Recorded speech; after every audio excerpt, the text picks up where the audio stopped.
Vanessa Hayes, the quiet conqueror.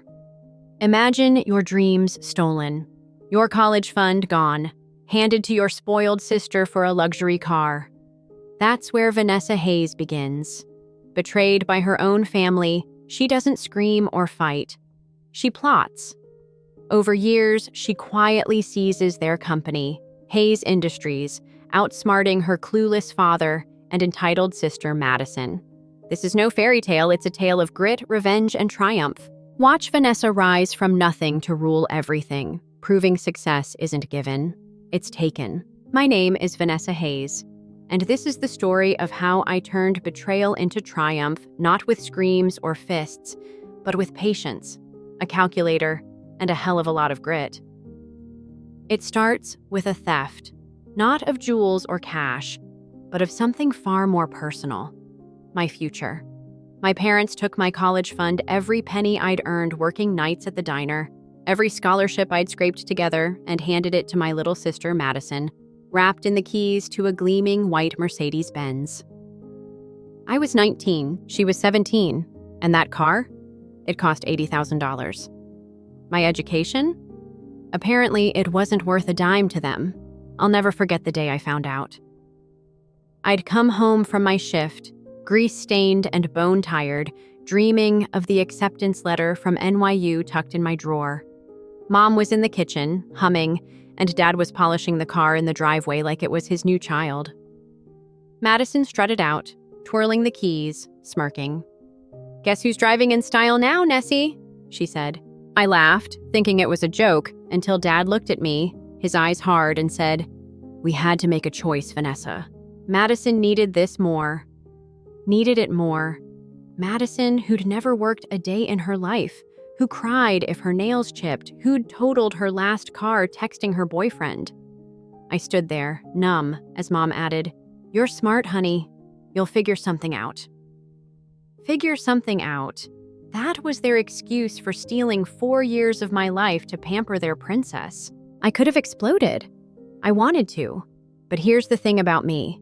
I don't break down. I build up. I swallowed the rage, nodded, and walked away.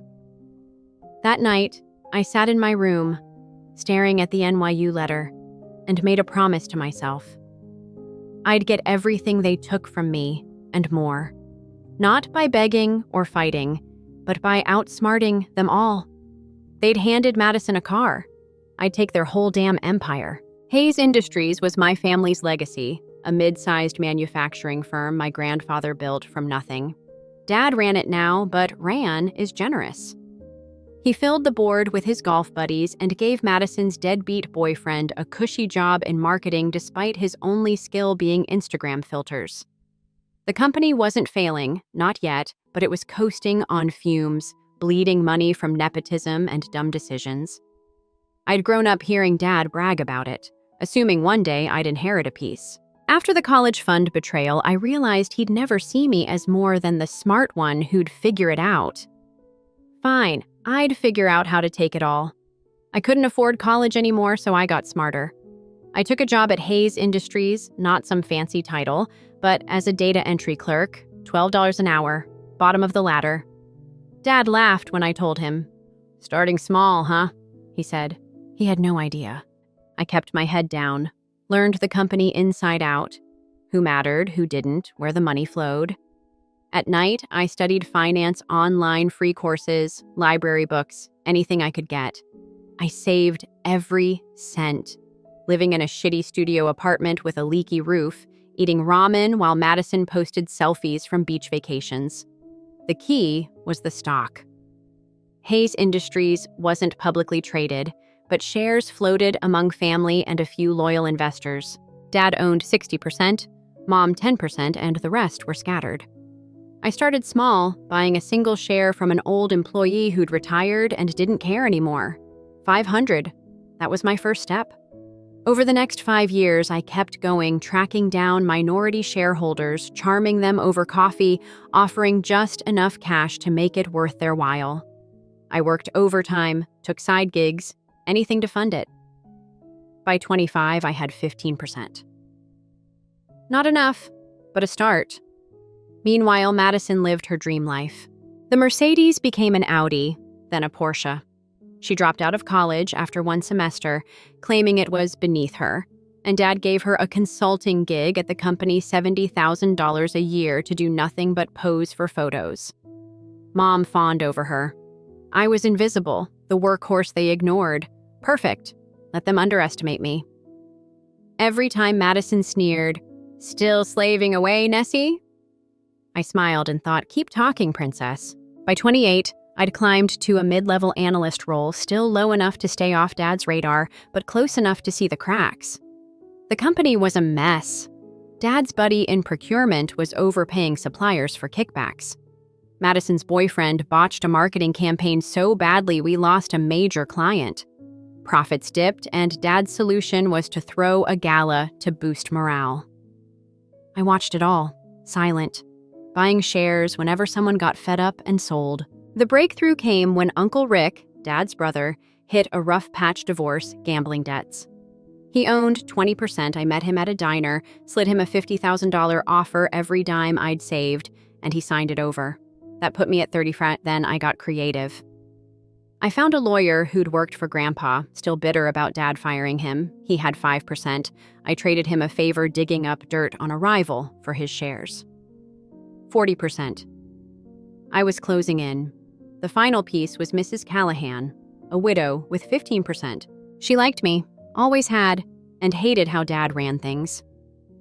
At 30, I sat in her living room, sipping tea, and pitched her. I can save this company. Sell me your shares and I'll make sure your grandkids inherit something real. She smiled, handed me the papers, and said, "Give 'em hell, Vanessa." That was it. 51%. I owned Hayes Industries.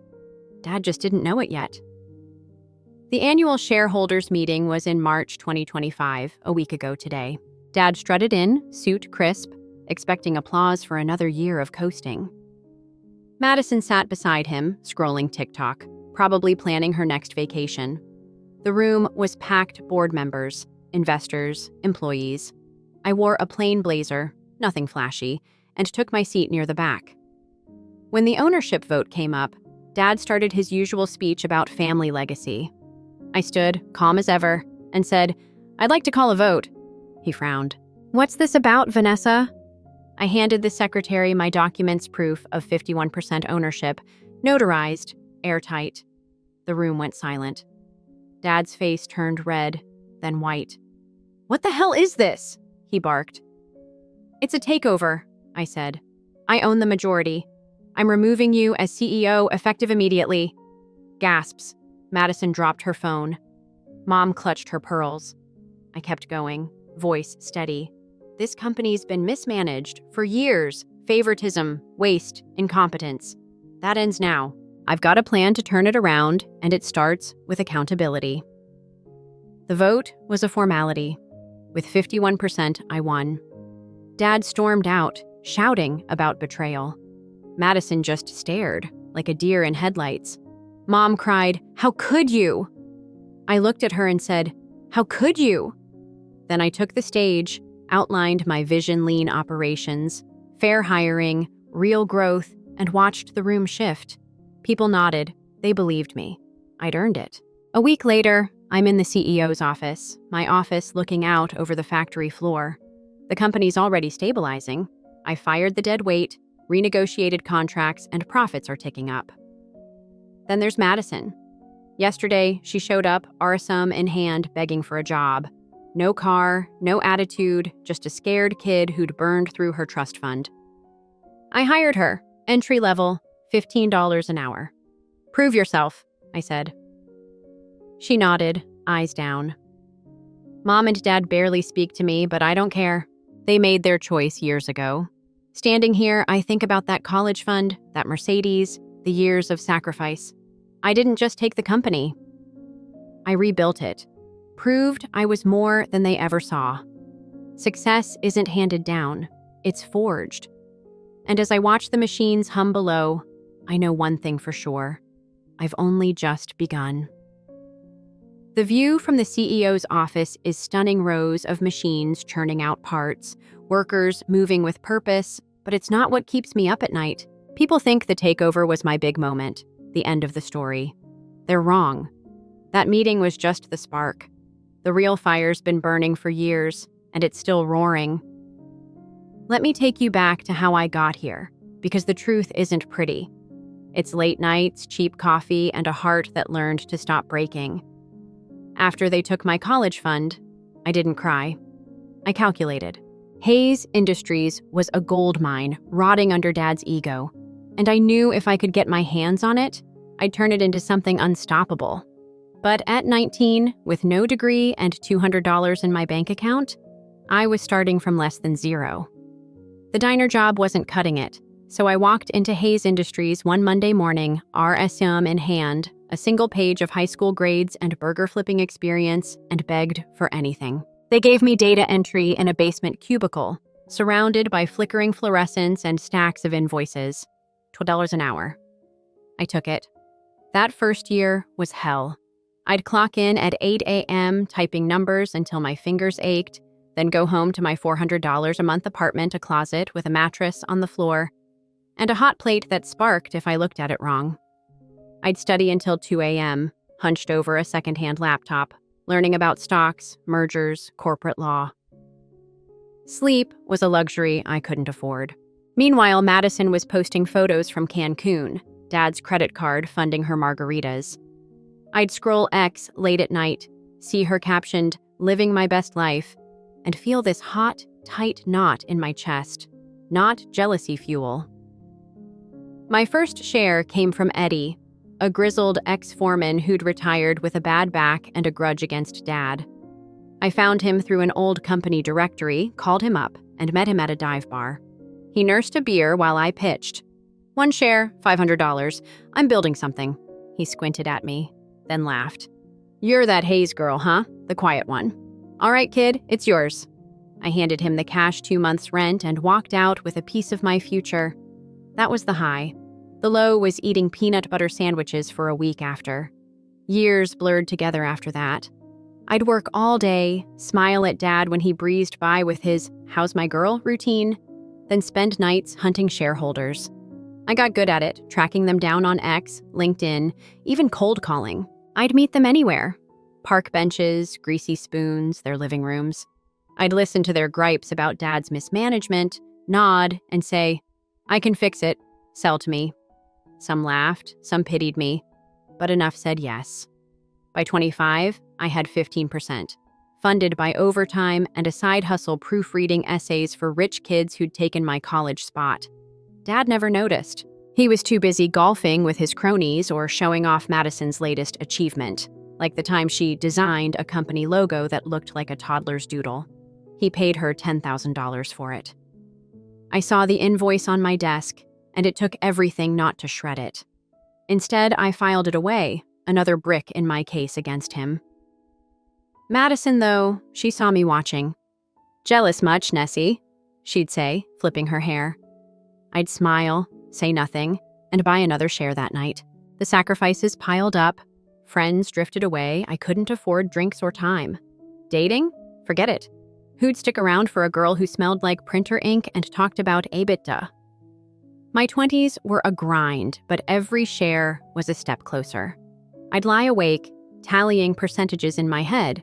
20%, 25%, 30%. I'd imagine the look on Dad's face when I pulled the rug out. That kept me going. Then there was Uncle Rick. He was the wild card 20% owner, Dad's screw-up brother. When his wife left him and the casino took the rest, I saw my shot. I met him at a diner, him chain-smoking, me with a cashier's check for $50,000, every cent I'd clawed together. "You're crazy, kid," he said, but he signed. That night, I didn't sleep. I just stared at the ceiling, heart pounding, 35%. I was halfway there. The closer I got, the harder it was to hide. At 28, I'd moved up to analyst, still invisible to Dad, but I had access now. I saw the numbers. Procurement scams, bloated payroll, clients jumping ship. Dad's solution? A $200,000 gala with caviar and a string quartet. I stood in the corner that night, watching Madison twirl in a $5,000 dress while I wore a thrift store blazer. An investor, Mr. Patel, sidled up, grumbling, "This company's a circus." I nodded, casual, and asked, "You still got your 3%?" 2 weeks later, it was mine. Madison started suspecting something. She'd catch me late at the office, poring over reports, and sneer, "What's the nerd up to now?" I'd shrug, "Just work." She'd laugh, but her eyes narrowed. Once, she cornered me in the break room. "You think you're better than me, don't you?" I met her gaze, calm as ice, and said, "I don't think about you at all." She stormed off, but I knew she'd run to Dad. He never asked, though. Too busy signing off on her boyfriend's $90,000 consulting fee for a campaign that tanked. The final push was Mrs. Callahan. She was my ace 15% and a soft spot for me since I was a kid bringing her cookies at Grandpa's picnics. I drove to her house last year, sat on her floral couch, and laid it out. "Dad's running it into the ground. I can save it." She patted my hand, eyes sharp, and said, "I always knew you were the one." She signed, 51%. I drove home, shaking, clutching the papers like they'd vanish. Back in the present, a week after the takeover, the office hums with new energy. I've fired the leeches, Madison's boyfriend included, and the board's scrambling to kiss up. Dad's left voicemails, alternating between rage and guilt trips. "You're tearing this family apart." I don't call back. Mom's sent texts, all "we didn't mean it," but I see through it. They're scared, not sorry. Then there's Madison.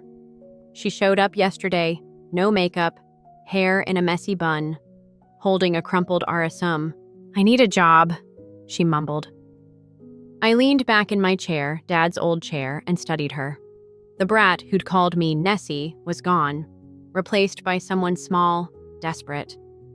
"Receptionist," I said. $15 an hour. Don't screw it up." She nodded, and for the first time, I saw something like respect flicker in her eyes. Last night, I stood at my window, city lights sprawling below. I thought about that college fund, the Mercedes, the years I traded for this. Was it worth it? Hell yes. I didn't just win, I rewrote the rules. Hayes Industries isn't theirs anymore. It's mine, built from the ashes of their mistakes. And as I sip my coffee, real coffee, not instant, I smile. This isn't the end. It's the beginning. 2 years ago, the Hayes Industries annual gala became the moment I knew I couldn't wait any longer. Dad had been hyping it for months, a celebration of our legacy, he called it. Though the numbers I crunched daily told a different story. We'd lost 2 major clients that quarter, thanks to his buddy's overpriced suppliers and Madison's boyfriend's botched ad campaign, a series of ex-posts so tone-deaf they went viral for all the wrong reasons. Profits were down 12%, but Dad's fix? Throw $200,000 at a party to inspire confidence. I showed up in a $20 blazer I'd ironed twice to hide the frayed cuffs, my hair pulled back tight. The venue was obscene crystal chandeliers, a champagne fountain, waiters in tuxedos circling with trays of caviar. Dad stood at the center, glass raised, grinning like a king. Mom hovered nearby, decked in a sequined gown, fussing over Madison, who wore a red dress so tight it looked painted on. Her boyfriend, Chad lurked beside her, smirking in a rented suit, probably plotting his next genius idea. I stayed in the shadows, nursing a lukewarm soda, watching the circus unfold. Investors mingled, their smiles thin, while employees whispered about layoffs. Then Dad took the mic. "Hayes Industries is stronger than ever," he boomed, "thanks to my vision and my family's dedication." He gestured at Madison, who curtsied like a pageant queen. The room clapped, but I saw Mr. Patel, a 3% shareholder, roll his eyes. I filed that away. Halfway through, Madison grabbed the mic tipsy, giggling, and said, "I've got a surprise." She unveiled her logo redesign, a squiggle that looked like she'd doodled it on a napkin. "It's modern, right?" she slurred. Dad clapped like she'd cured cancer. "That's my girl. $10,000 well spent." My stomach turned. I'd seen the invoice she'd billed the company for that garbage. Chad chimed in, "We're rebranding next quarter." Investors shifted, uncomfortable. I caught Mrs. Callahan's gaze across the room. She shook her head, lips tight. That night, I went home, sat at my rickety table, and pulled out my share ledger. 38%. Close, but not enough. The gala wasn't just a waste, it was a warning. Dad was sinking the ship, and Madison was tossing fuel on the fire. I texted Mr. Patel. "Coffee tomorrow?" He replied, "Make it quick." The next day, over a $2 latte, he vented about the clown show and sold me his 3% 40Y, and the clock was ticking louder. Fast forward to last week, 3 days after the takeover. I'm in my office, still smells like Dad's cigars when he barges in. No knock, face purple with rage. "You ungrateful little..." He stops, maybe realizing I'm not little anymore. I'm 30, in a tailored suit I bought with my first CEO paycheck, sitting behind his desk. I don't flinch. "Sit down, Dad," I say, calm as steel. He doesn't. He paces, fists clenched. "You think you can steal my company, my legacy, after everything I've done for you?" I laugh, can't help it, and his eyes bulge. "Everything you've done? Like what? Taking my college fund for Madison's car? Ignoring me while you handed jobs to your buddies?" He freezes, mouth open, then snaps.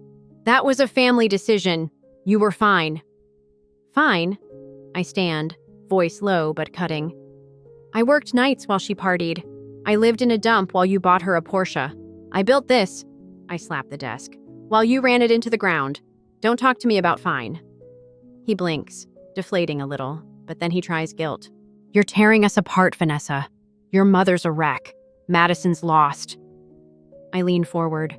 "You tore us apart when you picked her over me. Mom's a wreck because she enabled you. And Madison? She's lost because you never made her earn anything.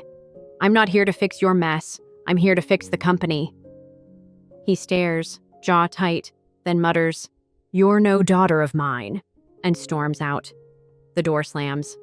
I sit, hands shaking, but I don't cry. I've got work to do. Later, I find his voicemail. "You'll regret this. We'll see who's laughing when it fails." I delete it. He's wrong. I've got the numbers, the plan, the will. He's got nothing but pride, and that's crumbling fast. Yesterday was Madison's first day as receptionist. I didn't tell anyone she's my sister, let her earn her place or fail on her own. She walked in at 8 a.m., no heels, no attitude, just a plain blouse and slacks, hair in a ponytail. "The Porsche is gone repossessed," I heard. She looked small, like the airhead bravado had been sucked out of her. I watched from my office window as she fumbled with the phone system, dropping calls, blushing when a delivery guy snapped at her.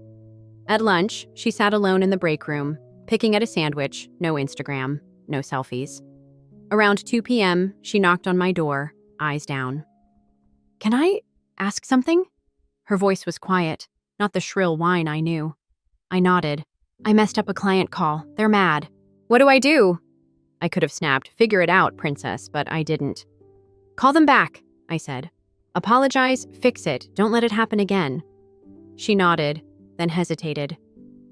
"Why'd you hire me? After everything?" I looked at her, really looked. The entitlement was gone, replaced by something raw, scared. "Because I think you can do better," I said. "Prove me right." She left without a word. By 5 p.m., she'd fixed the call awkwardly, but she did it. I saw her smile, faint but real, as she grabbed her bag. It's not redemption, not yet, but it's a start. She's got a long way to go, and I'm not holding her hand. She'll sink or swim. My bet's on swim, but I'm not betting much. Tonight, I'm back at the window, city lights blurring into streaks. The company's humming new contracts signed, dead weight cut, profits up 8% already. Dad's silent now. Mom's texting apologies I don't answer. Madison's learning to stand on her own feet one shaky step at a time. Me? I'm still processing it all. I think about that college fund, the greasy diner, The nights I cried into a pillow so no one would hear. I think about the gala, Dad's cigar smoke, Madison's smirk. I turned it all into this 51% a corner office, a legacy I didn't inherit but built. It's heavy, this crown I've forged, but it fits. I earned it, every damn inch. And as I sip my coffee, black, strong, no more instant, I know this isn't the end. It's chapter 1. The empire's mine, and I'm just getting started. It's been 2 weeks since I took the reins and the honeymoon's over. The boardroom smells like leather and desperation today, 8 suits around a mahogany table. Half of them Dad's old golf buddies, staring me down like I'm a kid who stole the car keys. They didn't see this coming. Neither did I, really, not the speed of their pushback. I own 51, but that doesn't mean they're bowing down. Not yet. The ringleader's Bill Carver, a balding VP with a handshake like a vice and a grudge against uppity girls. He's been with Hayes Industries since Grandpa's days, and Dad made him untouchable $200,000 salary for nodding at bad ideas. He leans forward, meaty hands splayed on the table. Vanessa, let's be reasonable. You've got the title, but you don't know this business. Step aside, let us handle it. We'll keep you in the loop. I don't blink. Reasonable?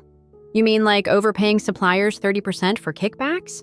Or tanking our client base with Chad's ex disasters? The room shifts, nervous glances, a cough. Bill's face reddens. That's bold talk from someone who's never run a lemonade stand. I slide a folder across the table procurement audits, emails, receipts. I've run the numbers, Bill. You've been bleeding us dry. Sit down or step out. He doesn't sit. He stands, voice booming. I've got 40 years here. You think you can waltz in and... I cut him off. 40 years of coasting. I've got 51% and a plan. You've got a pension if you're lucky. Meeting's over. He storms out. 3 cronies trailing him. The rest stay, eyes wide. I nod at Sarah, the CFO, a quiet woman I promoted last week. Update me on the books. She does, voice steady. Profits up 10%, costs down 5%. The loyalists are loud, but the numbers don't lie. I'm winning this war, one battle at a time. That night, I get a call from Bill's lawyer threatening a lawsuit, claiming fiduciary misconduct. I laugh, tell my attorney to bury it. They've got nothing but bluster. Still, it's a reminder. 51% isn't a shield. It's a sword, and I've got to wield it right. If the boardroom's a battlefield, the market's a chessboard, and I'm playing for keeps. Yesterday, I greenlit a move that could make or break us. A $5 million bid to acquire Brenner Tech, a small robotics firm with patents we need to modernize our lines. Hayes Industries has been churning out the same parts for decades. Brenner's Tech could cut costs 20%, boost output 15%. It's a no-brainer, except we're cash-strapped after Dad's gala splurges, and the bank's hesitant. I'm betting everything on this. I pitch it to the team in the factory break room, 50 workers, steel-toed boots, skeptical frowns. This isn't a handout, I say, standing on a crate so they can see me. It's a lifeline. We land Brenner, we double down on automation, we save jobs long-term. I need you with me. They murmur, some nodding, some crossing arms. Tony, a grizzled machinist, pipes up. Sounds risky, Hayes. What if it flops? I meet his eyes. Then I flop with it. But I've done the math. It won't. The next day, I'm in a glass-walled bank office, facing a loan officer with a tie too tight and a smirk too smug.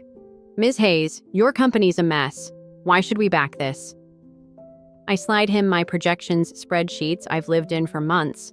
Because in 2 years, we'll triple your interest. Check the numbers. He does, frowns, then nods. We'll see.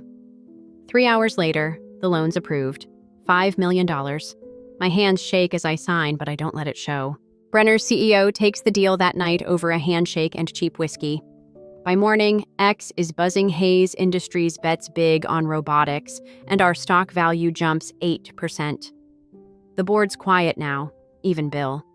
It's not a win yet, integration's a beast, but it's proof. I'm not just holding the line, I'm redrawing it.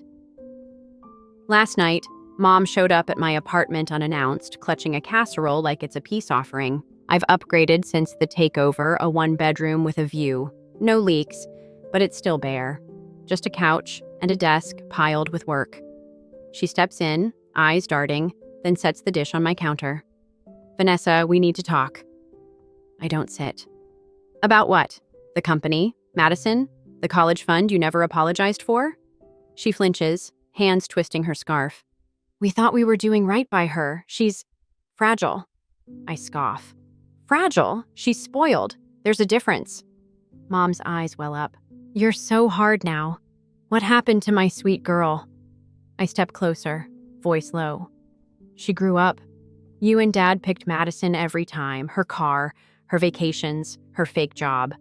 I was the afterthought. Now you're here because I won and you're scared. She sobs. We love you both. I shake my head. Love doesn't steal someone's future. You don't get to cry your way out of this. She leaves the casserole and goes, tears streaming. I don't eat it, I toss it, pan and all. Later, Madison texts, Mom's a mess. Can we meet? I agree, curious. We sit at a diner the next day, her in a hoodie, me in my blazer. She stirs her coffee, quiet, then says, I didn't know how bad it was, what they did to you. I wait. I'm sorry, she mumbles. First time I've ever heard it from her. I sip my water, let the silence stretch. Words don't fix it, Madison. Actions might. You're doing okay at work, keep it up. She nods, eyes red. I'm trying. I believe her, barely. It's not forgiveness, not yet, but it's a crack in the wall between us. Family's still broken, but maybe it's not dust yet. Maybe it's clay I can reshape. Tonight, I'm back at my office window, city pulsing below. Brenner's integration starts tomorrow, robots humming alongside human hands. The board's on edge, the bank's watching.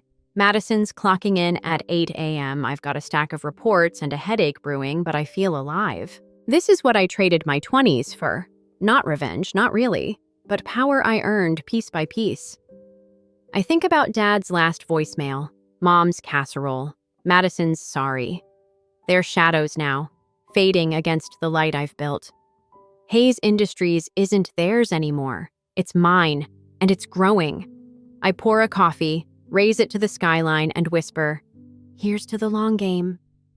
Then I get back to work. Empires don't run themselves.